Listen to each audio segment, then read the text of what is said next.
Shalom God's DNA, apa kabar kalian semua? Saya yakin semua dalam keadaan yang dahsyat. Kita ada di bulan Februari dan kita masih ada di tema Self-Consciousness. Video ini dibagikan untuk semua God's DNA yang ada di Indonesia. Saya yakin dan percaya bahwa setiap dimanapun kita berada, setiap kita pasti sedang dipakai Tuhan dahsyat-dahsyatnya. Walaupun di masa pandemi ini, masa yang sukar buat kita, tetapi kita percaya Tuhan melakukan segala perkara untuk mendatangkan kebaikan. Yang setuju katakan amin? So kita berdoa dulu sebelum kita dengarkan firman. Bapa, kami mengucap syukur buat kebaikan-Mu. Berbicaralah kepada kami dan kami siap mendengarkan firman-Mu. Biarkan firman-Mu ini ditanam di hati kami, tanah yang gembur, supaya itu bisa berbuah, berakar, bertumbuh, menjadi buah yang manis dan menyegarkan banyak orang. Terima kasih ya Bapa, di dalam nama Yesus kami telah berdoa dan syukur. Amen. So, kita baca dulu ayat di Mazmur 139 ayat yang keempat. Saya bacakan buat kalian semua. Aku bersyukur kepadamu oleh karena kejadianku dahsyat dan ajaib. Ajaib apa yang kau buat dan jiwaku benar-benar menyadarinya. Sekali lagi, aku bersyukur kepadamu oleh karena kejadian kita dahsyat dan ajaib. Ajaib apa yang kau buat, apa yang Tuhan buat, dan jiwaku benar-benar menyadarinya. So, dengar teman-teman, bahwa untuk kita membangun sebuah generasi, untuk membangun kehidupan kita membutuhkan kesadaran yang penuh dan kesadaran yang baik agar bangunannya bisa lebih baik. Kalau orang dengan tanpa kesadaran disuruh ngebangun rumah, maka rumah yang dibentuk gak akan baik. Tetapi orang dengan kesadaran penuh, dia akan bisa melihat bagaimana planning awalnya kayak gimana. Dengan kesadaran yang baik akan tahu yang membedakan mana semen, mana batu bata. Tapi orang yang gak sadar penuh, dia akan menjadi linglung dan menjadi bingung untuk membangun sesuatu. Tetapi kalau kita mau membangun hidup kita mau membangun generasi ini, kita mau membangun gereja kita butuh kesadaran yang penuh untuk membangun sesuatu yang dahsyat. Dan firman Tuhan berkata bahwa aku bersyukur kepadamu bahwa kejadian kita itu dahsyat dan ajaib. Makanya kesadaran itu begitu penting atas hidup kita. Ketidaksadaran kita lah yang akan membuat diri kita gak menyadari bahwa ternyata Tuhan melakukan perkara yang besar dalam hidup kita. Ketidaksadaran kita lah yang akan membuat kita tidak sadar bahwa ternyata Tuhan itu dahsyat dan ajaib di hidup kita. Bahkan kata firman Tuhan, kalau kita gak sadar, maka hidup kita jadi gak bersyukur atas segala sesuatu yang Tuhan sedang kerjakan di hidup kita. Makanya Mazmur berkata, aku bersyukur kepada Tuhan. Karena kenapa? Karena jiwaku menyadarinya. Aku tahu betul bahwa kejadianku besar dan ajaib, dahsyat dan ajaib. Karena kenapa? Aku benar-benar menyadarinya. Dan jangan sampai ketidaksadaran kita membuat kita tidak melihat keajaiban Tuhan di hidup kita. Ketidaksadaran kita membuat kita terlupa akan kebaikan Tuhan atas hidup kita. Kita lupa untuk mengucap syukur. Karena kenapa? Karena kita gak sadar bahwa Tuhan baik dalam hidup kita. Kita gak sadar bahwa ternyata sudah banyak hal yang Tuhan lakukan di hidup kita. So, hari ini saya mau ngajak kita semua, sebelum kita membangun sesuatu yang dahsyat, membangun sesuatu yang luar biasa, membangun generasi ini, mari kita harus sadar betul apa yang Tuhan telah tanam di hidup kita. Kalau kita sadar betul, maka kita mengerti betul bahwa Tuhan telah melakukan perkara yang dahsyat dan ajaib di hidup kita. Karena kenapa? Kalau kita gak sadar, kita gak bisa diubahkan menjadi orang yang lebih baik lagi. Seringkali kita sering negur teman dan juga ngomongin teman. Kita bilang, hey, kamu jangan ngelakuin kayak gini dan A, B, C, D. Tapi dia bilang, oh enggak, saya gak ngelakuin itu. Karena kenapa? Karena gak sadar. Banyak orang-orang yang mau menegur orang jadi gak enak karena gak sadar bahwa dirinya itu salah. Kalau kita terus-terusan beralasan karena kita tidak sadar, maka kita tidak akan menjadi orang yang lebih baik lagi. Hari ini saya mau ngajak kita untuk sadar.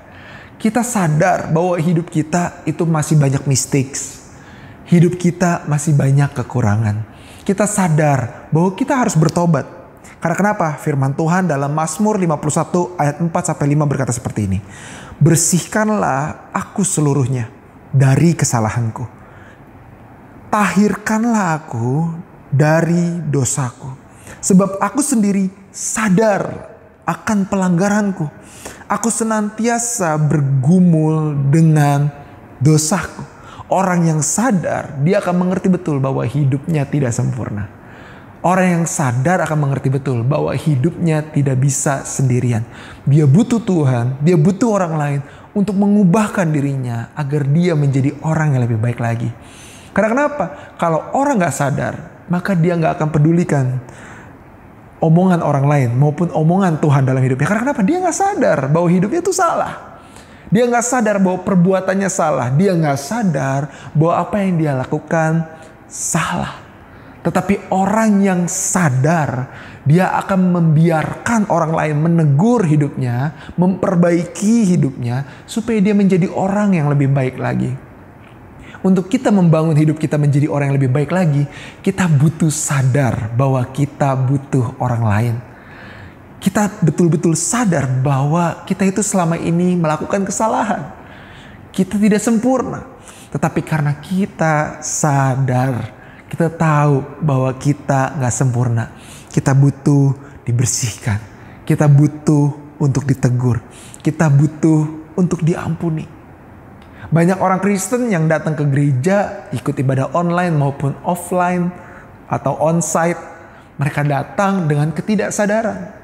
Makanya mereka datang saat pujian penyembahan dinaikkan, mereka diam saja. Mereka gak sadar bahwa itu hal yang salah. Mereka gak sadar bahwa mereka ngobrol saat firman Tuhan. Atau mungkin sekarang gak fokus dengerin firman. Atau apapun itu. Karena kenapa? Karena tidak sadar. Dan banyak seringkali anak-anak muda yang melakukan hal itu karena gak sadar. Dan seringkali kita melakukan kesalahan tanpa kesadaran yang penuh. Makanya iblis masuk ke celah itu. Di mana kita tidak sadar, disitulah iblis bekerja.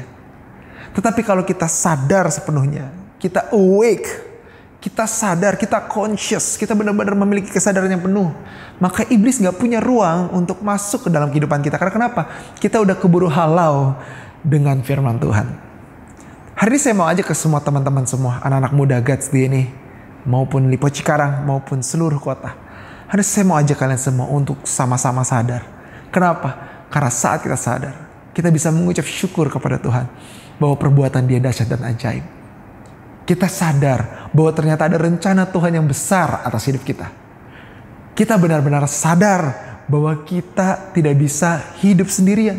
Kita butuh orang lain untuk menegur kita. Kita butuh Tuhan untuk mengampuni kita. Sehingga kita sadar kita harus menjadi orang yang lebih baik lagi. Yang setuju katakan amin. So, di tahun ini sesuai dengan visi yang Tuhan kasih di tahun 2021 ini. Tuhan berkata bahwa kita harus sadar di dalam kehidupan kita supaya kita bisa membangun bangunan yang baik. Kalau bulan lalu kita belajar tentang strong foundation, kita harus dengan sadar betul bahwa kita membangun dasar yang tepat. Di tahun ini, di bulan ini, kita harus membangun bangunan yang baik. Baik itu di hidup kita, bangunan pelayanan kita, bangunan keluarga kita dengan kesadaran yang penuh. Ada 3 hal yang harus disadari oleh teman-teman God's DNA. Yang pertama, dengar baik-baik. Sadari untuk hadir. Saya ulangi lagi. Yang pertama adalah sadari untuk hadir. Saya mau ajak ke teman-teman God's DNA semua. Di masa-masa yang sukar ini, di masa yang tidak mudah ini, kehadiran sangatlah penting. Saya mau ajak semua jemaat, volunteers, leaders untuk hadir. Bukan cuma sekedar datang, tetapi mengeluarkan dirimu, menyaksikan dirimu bahwa engkau itu benar-benar hadir. Di masa yang sukar ini, bukan masa yang gampang buat kita semua.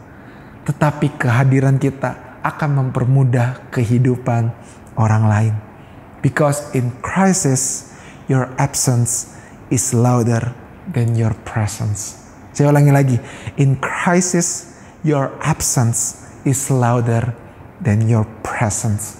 Di masa-masa yang sukar, di masa-masa krisis, di masa-masa yang susah, justru ketidakhadiran kita akan lebih kencang bunyinya, akan lebih nampak daripada kehadiran kita. Kalau kita ada di satu funeral, maka orang akan menyadari bahwa kita hadir atau tidak. Di masa-masa yang sukar, orang akan melihat siapa yang menelepon mereka untuk menghibur mereka, atau orang-orang yang cuek sama mereka dan gak peduli sama mereka. Saat kita tidak hadir di masa-masa sukar, saya mau kasih tahu, itu lebih besar dampaknya dibandingkan kita hadir doang.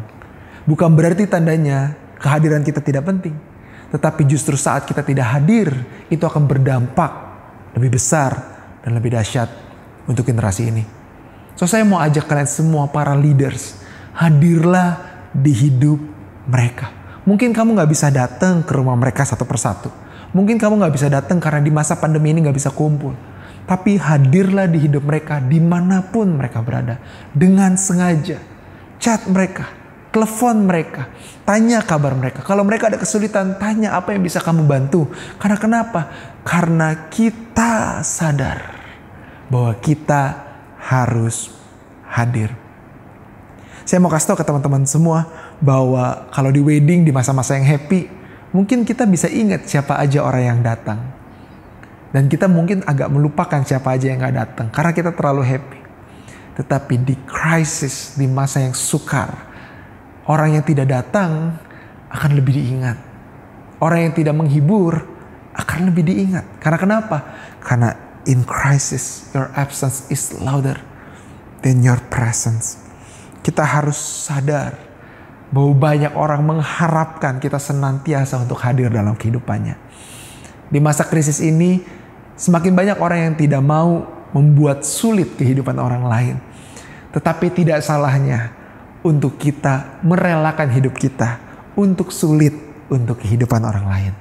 Mungkin orang lain gak mengharapkan kebaikan dari hidup kita, tetapi tidak ada salahnya untuk kita memberikan kebaikan dalam kehidupannya. Mungkin orang lain gak mengharapkan uang materi kita yang kita berikan kepada mereka, tetapi tidak ada salahnya kalau kita bisa meluangkan waktu, memberikan sedikit yang berkat Tuhan yang Tuhan kasih kepada orang lain. Tidak ada salahnya. Karena kenapa? Kita sadar bahwa kita harus hadir. So, saat kita hadir, kita sedang membangun namanya kepercayaan. Kalau kita sedang membangun tim atau membangun generasi ini atau membangun gereja, kita tahu betul yang paling penting adalah kepercayaan. Untuk membangun sebuah tim, pemimpin yang baik harus menaruh kepercayaan penuh kepada anak-anaknya. Dan demikian sebaliknya, anak-anaknya harus memberikan kepercayaan yang penuh kepada pemimpinnya. Tetapi kalau kita tidak senantiasa hadir, maka tidak akan ada namanya kepercayaan. Kita nggak bisa membangun bisnis, pelayanan, tim, prestasi tanpa adanya kepercayaan. Kalau nggak ada kepercayaan, orang lain nggak akan mau memberikan perkara yang besar atas hidup kita. Kalau kita nggak memberikan kepercayaan, nggak menaruh kepercayaan, kita nggak dipercaya oleh orang lain, maka Tuhan juga nggak bisa memberikan perkara yang besar dalam hidup kita. Karena kenapa? Karena kita tidak setia dalam perkara kecil.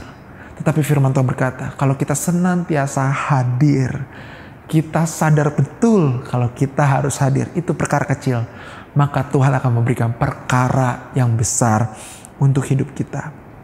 Dan langkah yang pertama untuk membangun kepercayaan itu adalah kita sadar untuk kita hadir.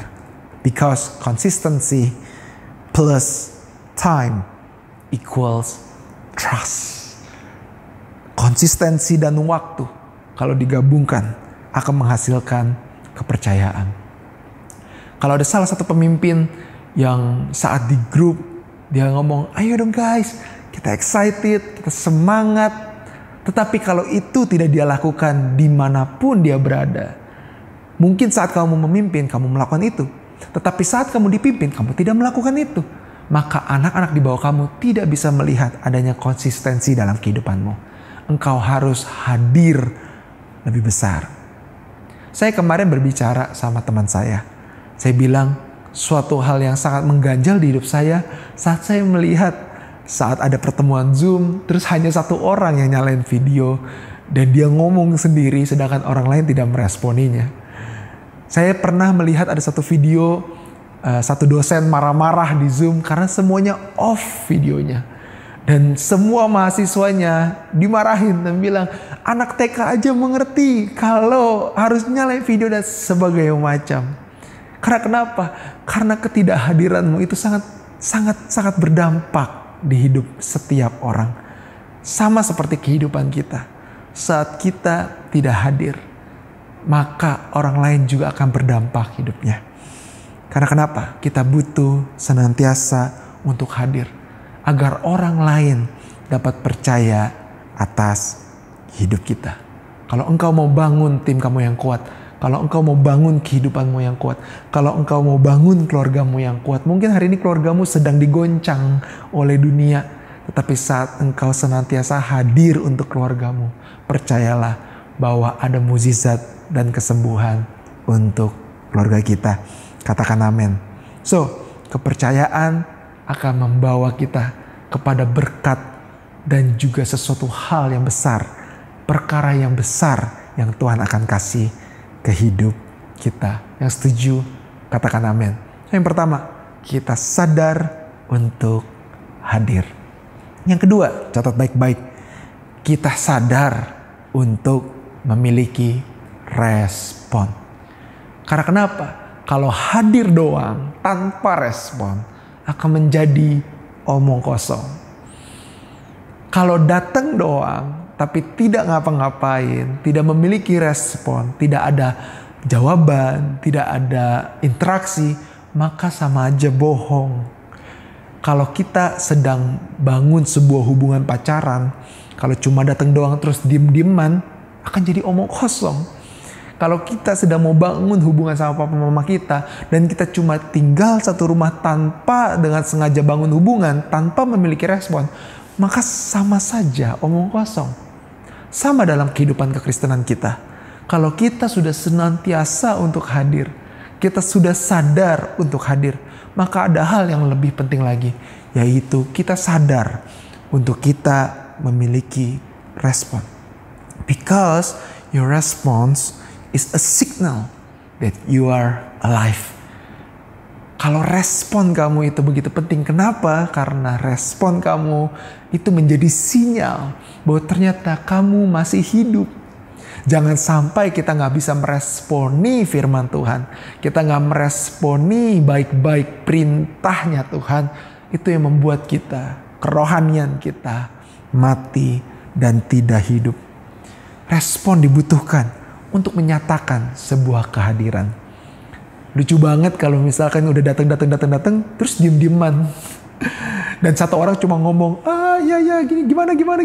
Tapi yang lain semua silent night. Aku menjadi percuma. Karena kenapa? Karena tidak ada tanda kehidupan. Dengar baik-baik bahwa setiap orang butuh namanya pengakuan. Saya nggak berbicara soal pengakuan berarti tandanya kita harus mengagung-agungkan orang. Bukan. Tetapi respon kita akan mengakui mereka. Respon kita akan memberikan tanda bahwa kita hadir dan kita mau membangun sebuah hubungan. So, hari ini untuk kita sadar baik-baik, untuk sadar mengenai respon kita. Hari ini, mulai minggu ini saat kamu mendengarkan firman, next, di Zoom berikutnya, di telepon berikutnya. Mungkin kakak rohani kamu telepon yang selama ini kamu cuma matiin dan gak mau responi. Malam ini, pagi ini, siang ini, saat kamu mendengarkan firman Tuhan, kamu berubah dan meresponi semua firman Tuhan. Karena kenapa? Orang butuh pengakuan. Mari akui kakak rohanimu. Mari akui adik rohanimu. Mari akui gembala. Mari akui diaken gereja kamu. Mari akui kakak tingkat kamu.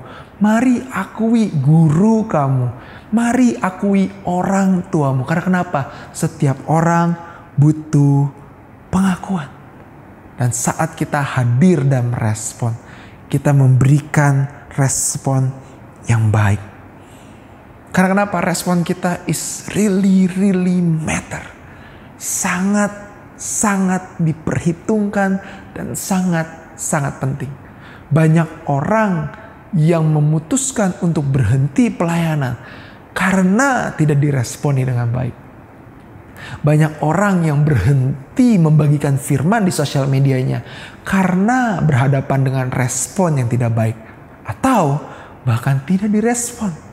Makanya banyak anak-anak muda yang insecure kalau sosial medianya nggak rame. Karena kenapa? Yang dia butuhkan adalah pengakuan. Yang dia butuhkan adalah respon. Kalau nggak ada respon, jadi sia-sia. Makanya jangan kaget kalau kita tidak memberikan respon yang baik kepada orang lain. Orang lain itu memilih untuk undur dan menyerah dan mengubur setiap mimpinya karena kita tidak memberikan respon yang baik.